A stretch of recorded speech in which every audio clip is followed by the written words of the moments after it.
Pues a mí me tocó como menguar, así que menguaré en el tiempo, solo 5 minutos y es suficiente, porque tengo fama de predicar mucho tiempo. Por ahí me apodan el Energizer porque sigo y sigo y sigo.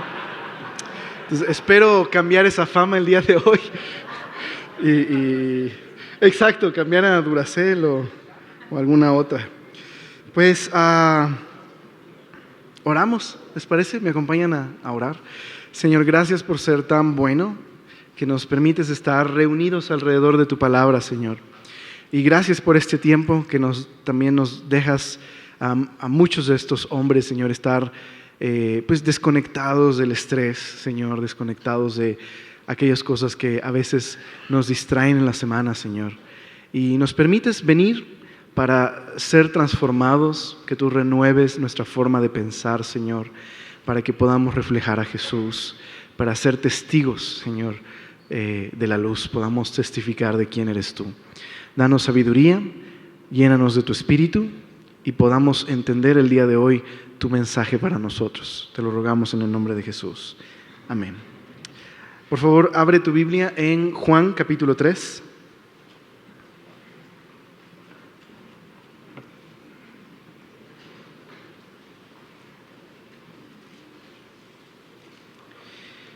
Pues ya hemos visto un poquitito, bueno, ¿cuál poquitito? Ya un par de enseñanzas acerca de la vida de Juan el Bautista, cuál era su ministerio, cuál era el llamado que había recibido.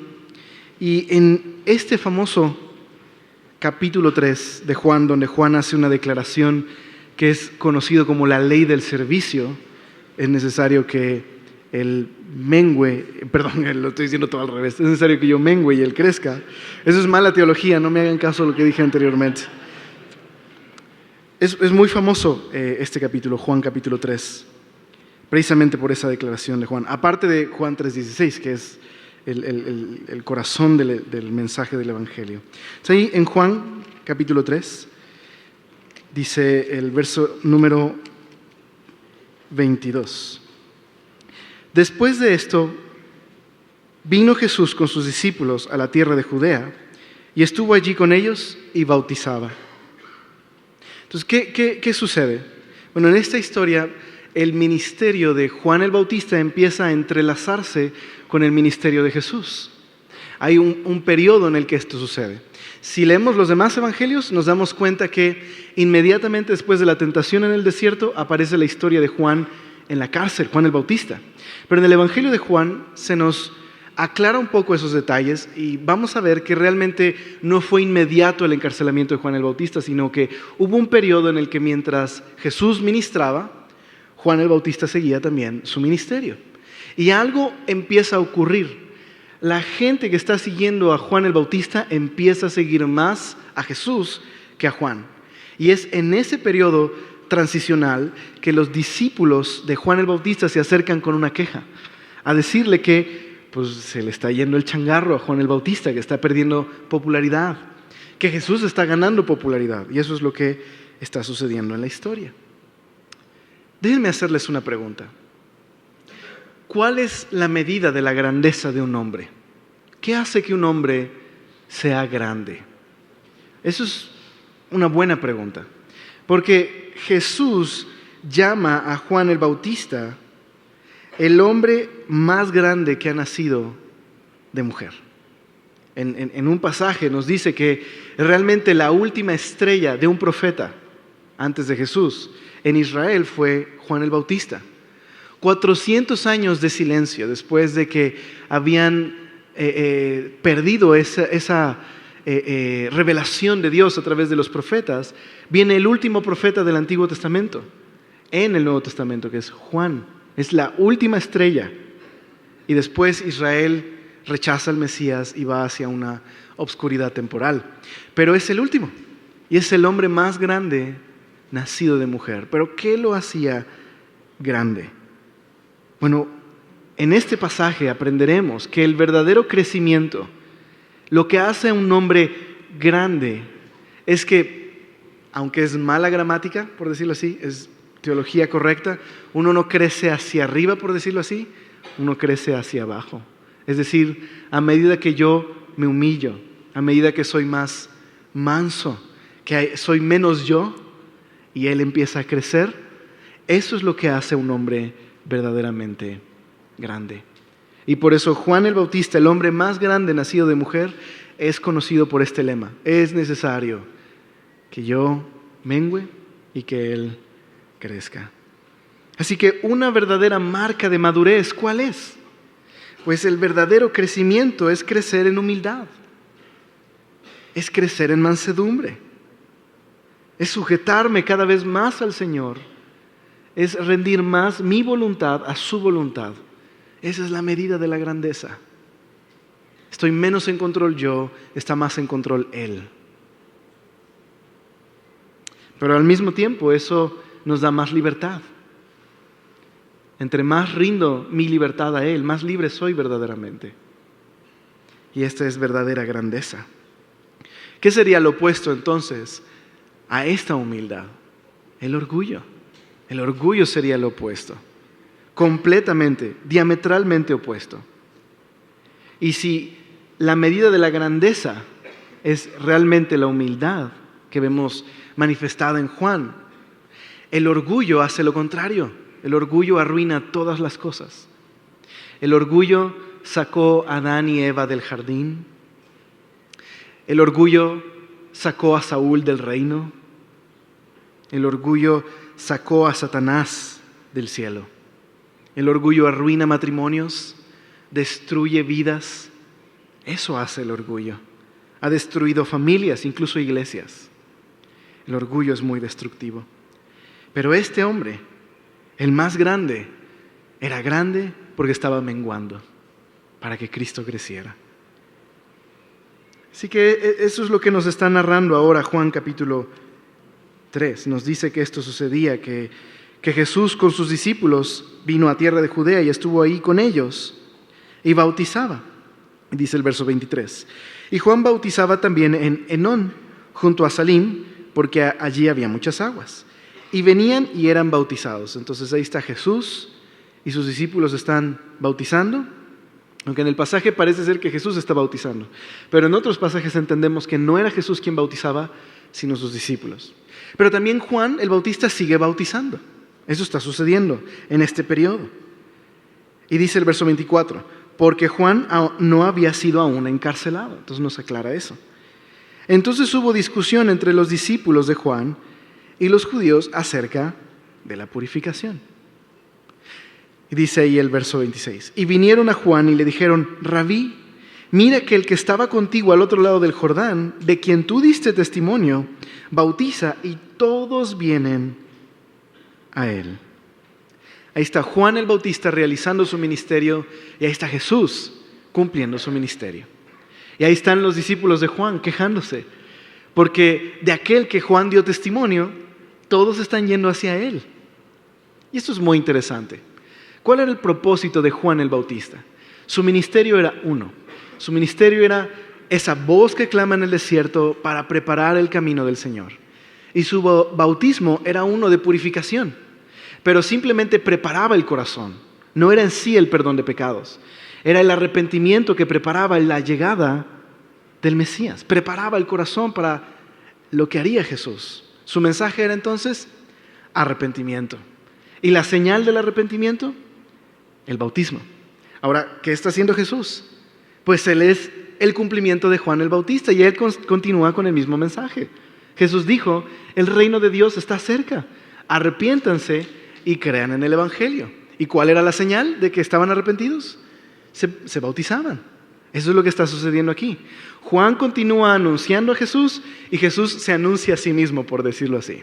Jesús está anunciando que lo que dijo Juan es correcto. Tienen que venir, arrepentirse y confiar en la llegada de el Mesías y el arrepentimiento. Y esta discusión por la purificación parece ser una discusión doctrinal. Están discutiendo por doctrina. Algo que era muy esencial para los judíos, la purificación, la preparación del corazón, el arrepentimiento.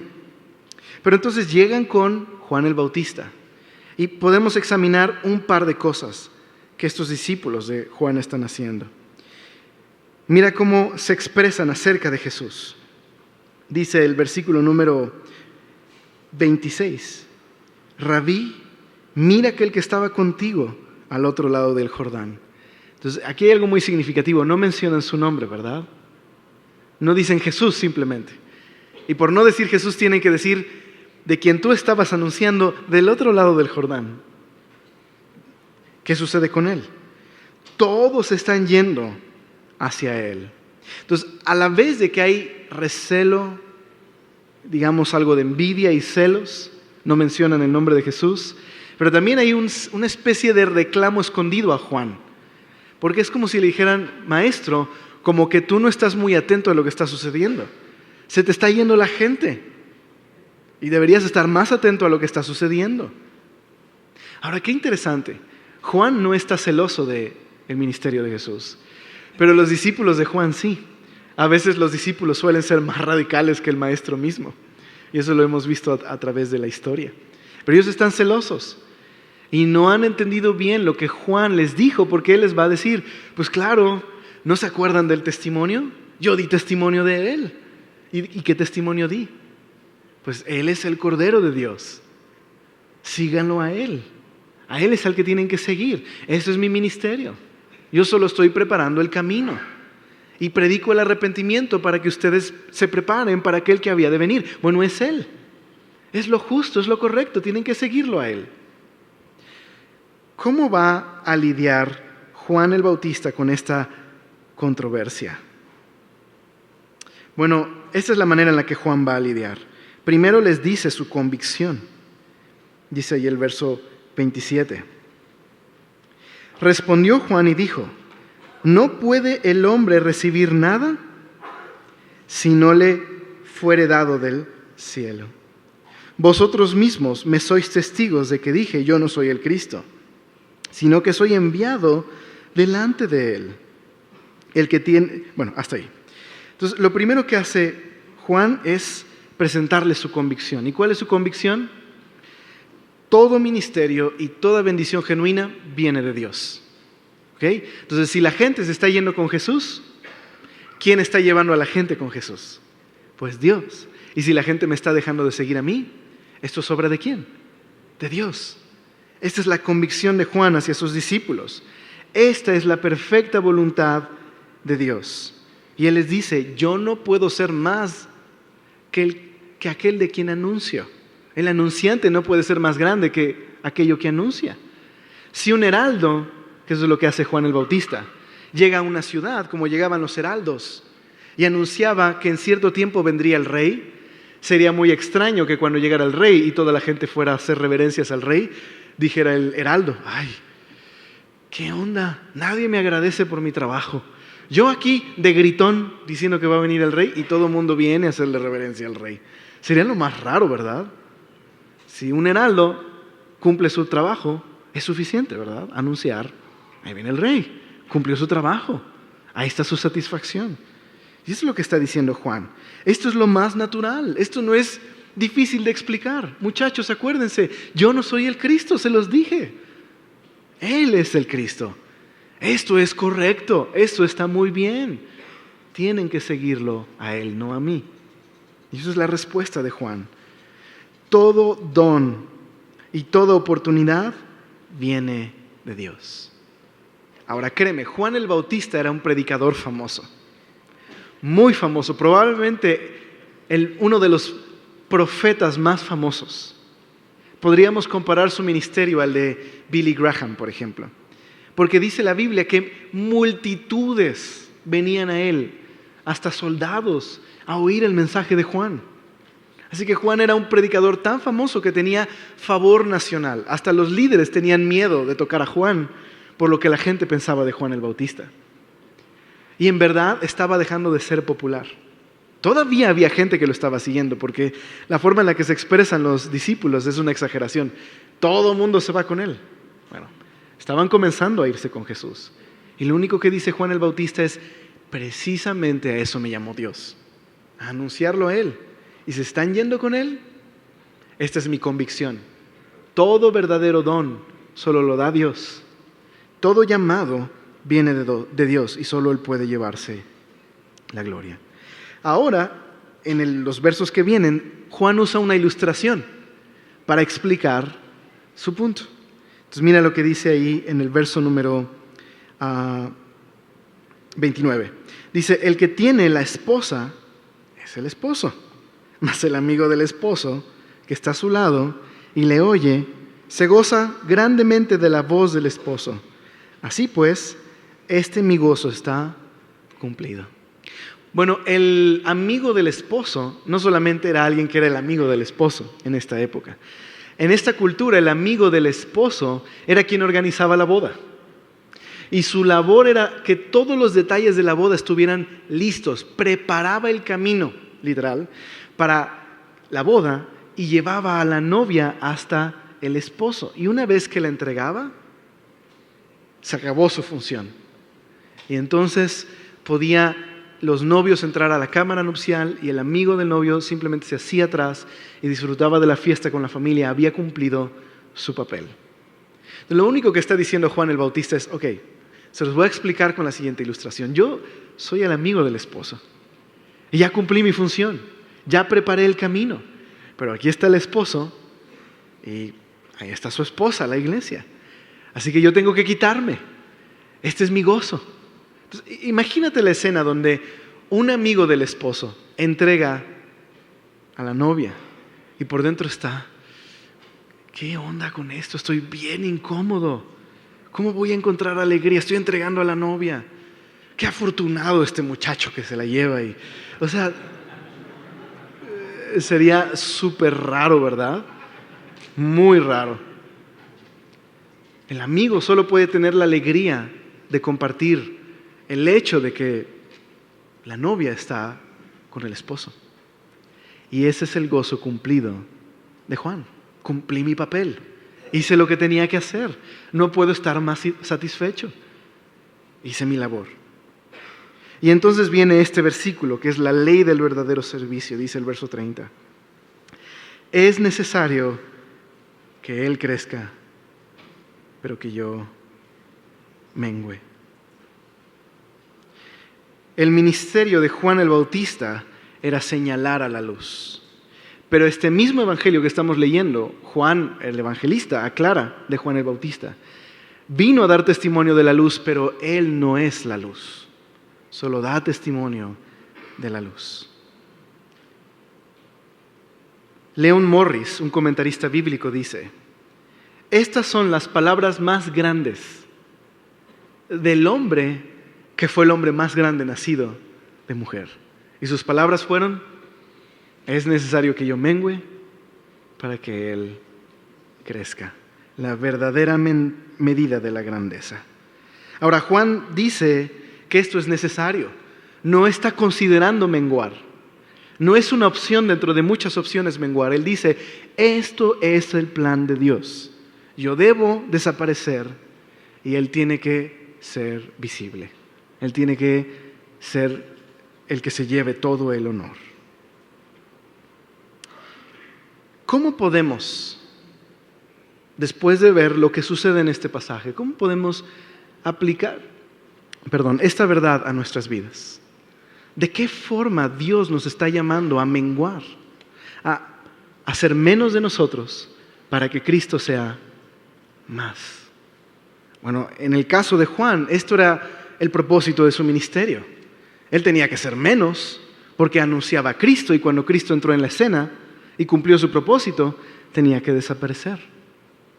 Pero todo cristiano debería poder decir, es necesario que haya menos de mí y haya más de Cristo. ¿De qué formas esto puede ser una realidad en nuestra vida? Porque el tema de hoy es cómo menguar. Bueno, algunos de ustedes ya están menguando por el calor, otros de ustedes ya están menguando por el fútbol. Y no sé si el América vaya a estar menguando al ratito, esperemos que no, pero...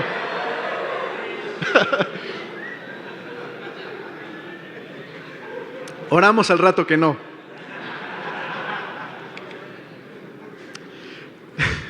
Pero ¿cómo podemos menguar nosotros? ¿Cómo podemos aplicar estas verdades a nuestra vida? Solo quiero compartirte 4 cosas que yo veo en este pasaje, que podemos entender que Juan comprendió y que podemos de esa manera menguar nosotros. Número 1, Juan tenía la teología correcta. Dios es soberano.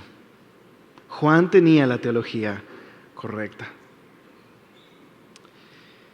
Un pastor, el doctor Bob Cook, dijo: Dios se reserva a usar a personas que estén en desacuerdo contigo. Y muchas veces en la vida nos vamos a encontrar con personas que no necesariamente están de acuerdo con nosotros. Ahora, claro, hay desacuerdos que son totalmente carnales, como los que encontramos en 1 Corintios, en una iglesia controversial. Pero Dios puede usar gente distinta a mí. Dios puede poner en mi familia personas distintas a mí. Y una forma importante en la que podemos menguar es aprender que Dios se reserva el derecho de hacer lo que Él quiere con cada uno de nosotros. Él es soberano. Yo no estoy en control. Él está en control. Y si no tenemos la teología correcta, sufriremos mucho. Pero cuando nuestra idea de quién es Dios y qué es lo que Dios hace y quiénes somos nosotros a la luz de quién es Dios es correcta, va a ocurrir un crecimiento sano. Creceremos en humildad, en mansedumbre. Así que Juan tiene un concepto muy alto de Dios, pero tiene el concepto correcto de Él mismo. Mira cómo lo dice. Vamos a leer nuevamente el verso número 27. Respondió Juan y dijo: no puede el hombre recibir nada si no le fuere dado del cielo. Nada puede recibir. Claro, estamos hablando de las buenas dádivas de Dios, ¿verdad? No es que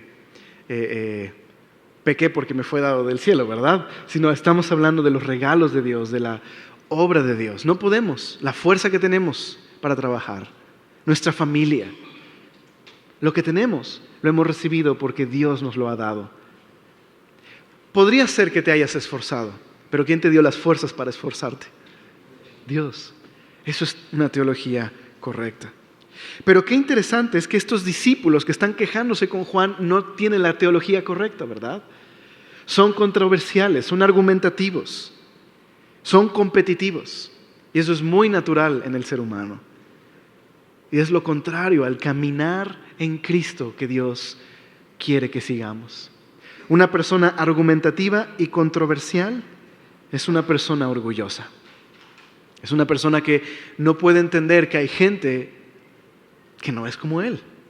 Es la persona que quiere que todos sean como él y piensen como él y trata de controlar todo en su familia. Y eso es orgullo. Es orgullo. ¿No son las marcas de nuestra sociedad el día de hoy? No se trata de reclama tus derechos, no te dejes. O sea, ¿qué lugar el día de hoy no tiene una cajita de quejas? ¿Verdad? Tienen que escucharme, tienen que saber cómo me trataron, tengo que hacerme respetar. Ser argumentativo, ser todo el tiempo peleoneros al final. A lo mejor moderados y educados, pero peleoneros. No es la manera de Cristo. Ahora no estoy diciendo que si un día te sirven un plato que está todo frío y tenía que ser caliente, ay no, pero no vaya a ser yo argumentativo. Pues claro que puedes decir, oiga, pues está frío el plato, ¿sí? ¿Me lo podría cambiar? No me refiero a esas cosas. Creo que me entiendes a qué me refiero.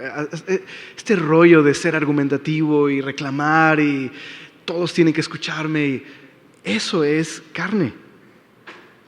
Porque Dios se reserva el derecho de usar gente distinta a mí. Es muy diferente tratar de guiar a mi familia, a mi esposa y a mis hijos, a tratar de controlar hasta lo que piensan. Eso es muy diferente. Pero lo que Juan nos enseña es que todo lo que tenemos, lo tenemos de Dios. Pablo sabía eso. Por eso Pablo en 1 Corintios, los corintios eran muy argumentativos. Y Pablo sabía eso porque alguien de los corintios, Chloe y su familia, le avisó a Pablo que estaban peleándose. Y la pelea se reducía a que había banditas en la iglesia. Y unos decían, yo soy de Pablo. Y otros, yo soy de Apolos. Y otros, yo soy de Pedro. Y los más fresas, no, nosotros somos de Cristo. No estamos como ustedes de argumentativos. Pero todo era un conflicto. Y lo único que dice Pablo es lo siguiente. En 1 Corintios 3, 5 y 7. Él dice, ¿qué pues es Pablo? ¿Y qué es Apolos? Servidores por medio de los cuales habéis creído. Y eso según, mira, teología correcta, ¿verdad? Lo que cada uno concedió al Señor. Yo planté, Apolos la regó, bueno, no dice eso, pero dice Apolos regó, pero el crecimiento lo ha dado Dios. Así que ni el que planta es algo ni el que riega, sino Dios que da el crecimiento. Esto es teología correcta. Lo único que he hecho es hacer lo que Dios me dio que hiciera. Y lo pude hacer solo porque Dios me lo permitió hacer. Esa es la teología correcta. Más adelante, Pablo les dice, así pues, en el capítulo 5, en el capítulo 4, así pues, ténganos los hombres por servidores de Cristo y administradores de los misterios de Dios. Y luego él dice, porque ¿qué te distingue o qué tienes que no hayas recibido? Y si lo recibiste, ¿por qué te glorías como si no lo hubieras recibido? Entonces, la misma pregunta deberíamos hacernos nosotros hoy. Si lo que tenemos lo hemos recibido, ¿de qué podríamos jactarnos en la vida? Cualquier habilidad, cualquier gracia, talento, oportunidad que tengas en la vida, ha sido de Dios, del Padre que nos da todas las cosas buenas. Y cuando yo entiendo eso, entonces no tengo que ser argumentativo ni competitivo con el que está a mi lado. Porque Dios le dio lo que Él tiene. Y Dios me dio a mí lo que yo tengo. Pero es que mira, ya el vecino tiene hasta 3 coches y nosotros todavía vamos en Metrobús y todos apretados. Pues Dios le dio 3 coches al vecino de al lado. Pues, ¿de qué te quejas? Dios te dio Metrobús. Bueno, eso dices tú, Alex, pero a ver, súbete tú al Metrobús. No, claro que me subo al Metrobús.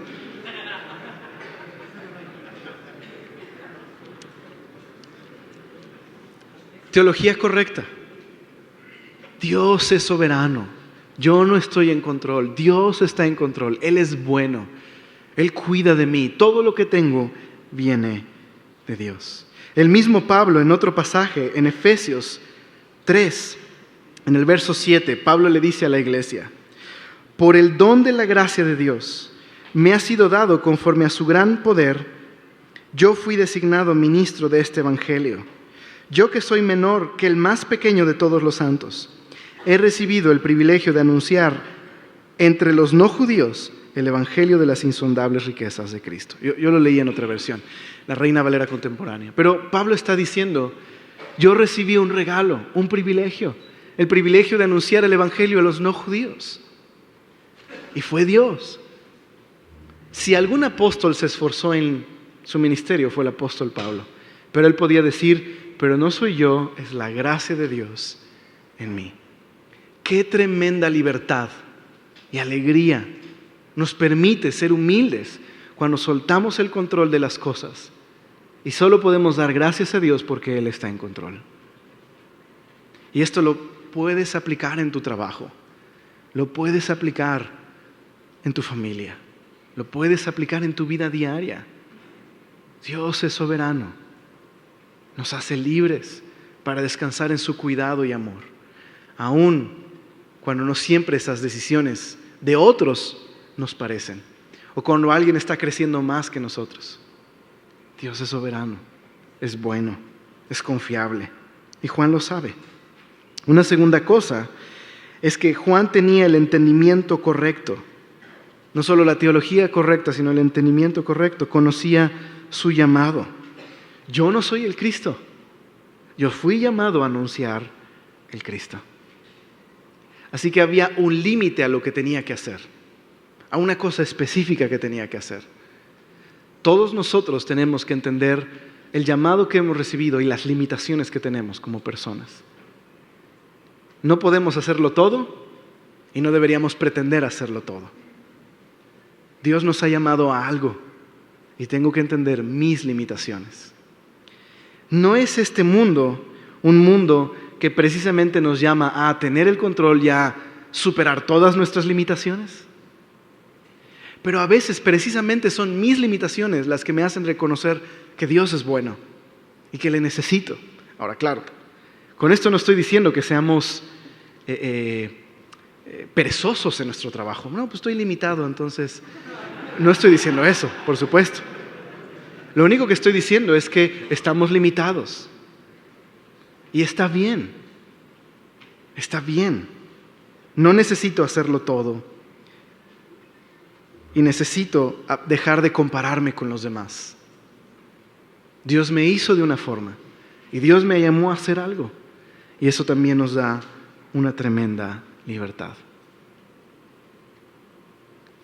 Está bien.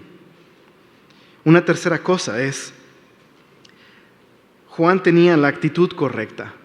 ¿Cuál era su actitud? Tenía alegría. La alegría de saber que había hecho lo que Dios le había llamado a hacer. Y que el que estaba viéndose glorioso es de aquel que había anunciado, a Jesús. Y la actitud correcta, cuando yo reconozco la soberanía de Dios en mi vida y mis limitaciones, tengo gozo, tengo alegría verdadera. Tengo la alegría que cura una vida egoísta, que me cura de tratar de imponer mi propia agenda. No necesito hacerlo, las cosas no tienen que salir como yo quiero. Puedo confiar en Dios, puedo confiar en que Él está en control el día de hoy. Puedo confiar en que Él está en control de mi familia. Sin duda alguna, no es este un llamado a dejar de estar en el lugar que tengo que estar. Tengo que guiar a mi familia.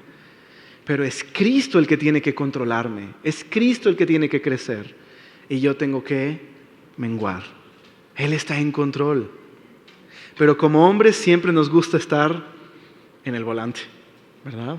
Nos gusta decir que funcionó porque sabemos hacer las cosas. Nos gusta. ¿A quién no le gusta que le digan eso? Pero no tiene que ser así. Puedo descansar en el hecho de que cualquier cosa que pueda hacer bien, Dios es bueno y me ha ayudado. Y no todos tienen que hacer las cosas como yo. Como Juan, solo somos parte de un proceso. Juan solo era parte de algo que le tocaba hacer, preparar el camino.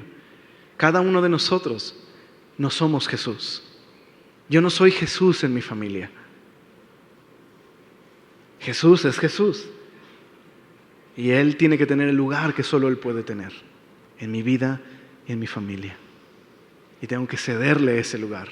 Dejar que Él tome el control. Dejar que Él haga lo que tiene que hacer. El crédito y el reconocimiento solo es para Él.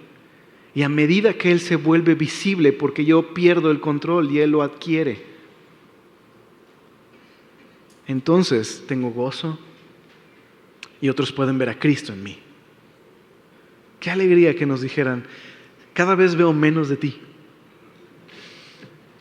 Está increíble. Está increíble. Como hombres queremos oír lo otro, ¿verdad? Esto está hecho por ti. ¿No? Pero, por último, Juan tenía la relación correcta también. No solo la teología correcta, y no solamente tenía la actitud correcta, y también tenía el entendimiento correcto. Juan tenía la relación correcta. Regresando al versículo, la ley del verdadero servicio. Es necesario que Él crezca, pero que yo mengüe. Esta es la cura para la vida autoindulgente, la vida egoísta, la vida que gira en torno a nosotros. Esa es nuestra batalla como hombres y como personas. Somos hijos de Adán y batallamos con estas cosas. Queremos la atención para nosotros. Tengo un hijo chiquito, tiene ahí 3 añitos, es bien guerroso y bien latoso, gracias a Dios. Y es muy interesante porque cuando platico con mi esposa, en ese momento empieza a cantar como Pavarotti y me refiero a empieza a gritar, ¿ok? Entonces, digo, no es que Pavarotti grita, pero mi hijo trata de imitarlo y lo que le sale ahorita está aprendiendo, está gritando. Pero en el momento en el que hablo con mi esposa no nos deja conversar. ¿Y cuál es la razón? Pues que ya dejé de ponerle atención. Al grado que me voltea la cara. Me dice, te estoy hablando. Y bueno, ahí estamos tratando con mi hijo, platicando esas cosas. Pero mi hijo es así, ¿por qué? Pues es hijo de Adán. Tiene algo chueco en su corazón como su papá. Y aunque yo no le volteo la cara a la gente, sí hago cosas para que las conversaciones, para que las situaciones giren en torno a mí, porque me gusta la atención. Como a ti también, que eres hijo de Adán. Nos gusta que las cosas en la familia giren en torno a nosotros.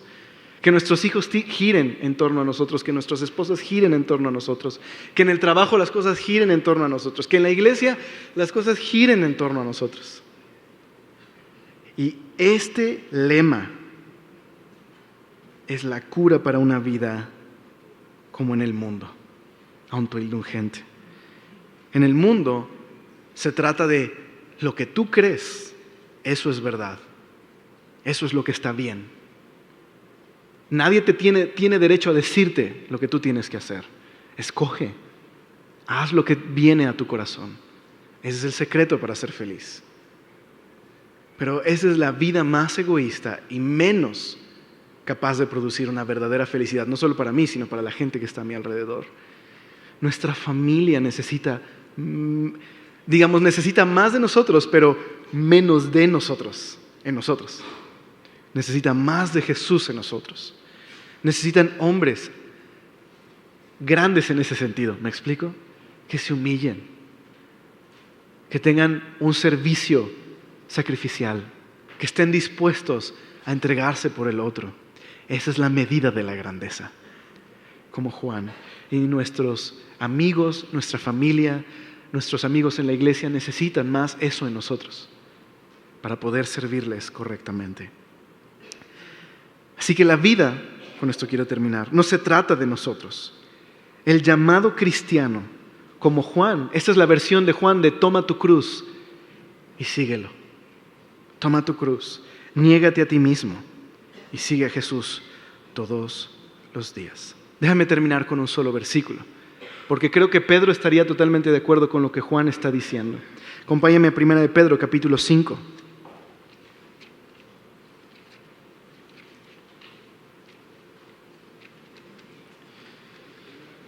1 de Pedro, capítulo 5.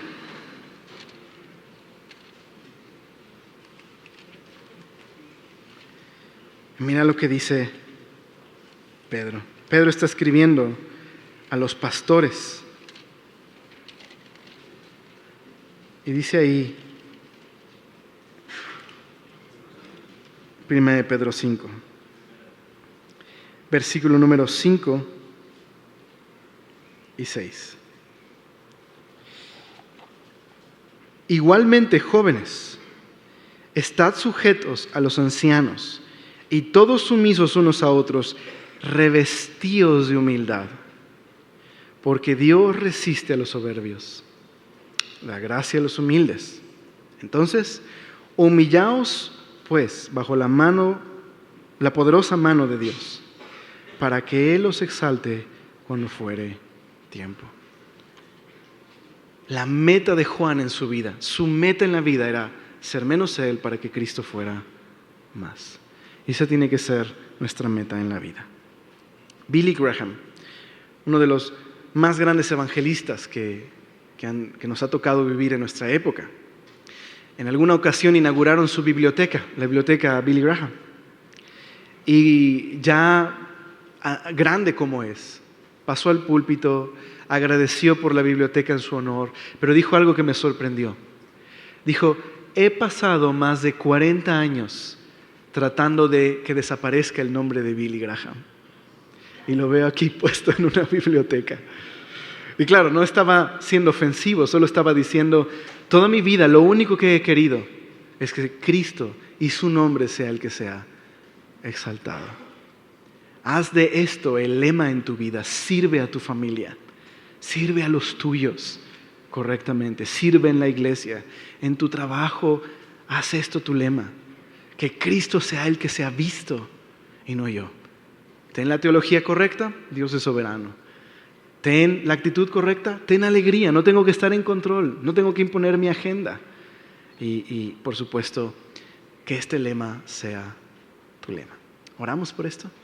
Señor, gracias por ser tan bueno y por amarnos como solo tú lo has hecho, Señor. Por favor, perdónanos cuando queremos hacer las cosas sobre nosotros, Señor. Y nos molestamos porque las cosas no giran alrededor de nosotros y disfrazamos a veces ese enojo de una falsa piedad. Pero al final, detrás de nuestros enojos en la familia y en el trabajo y en la iglesia, es que no fuimos tomados en cuenta. Que queremos tener el control, que queremos que todos piensen como nosotros. Que queremos ser reconocidos. Señor, perdónanos.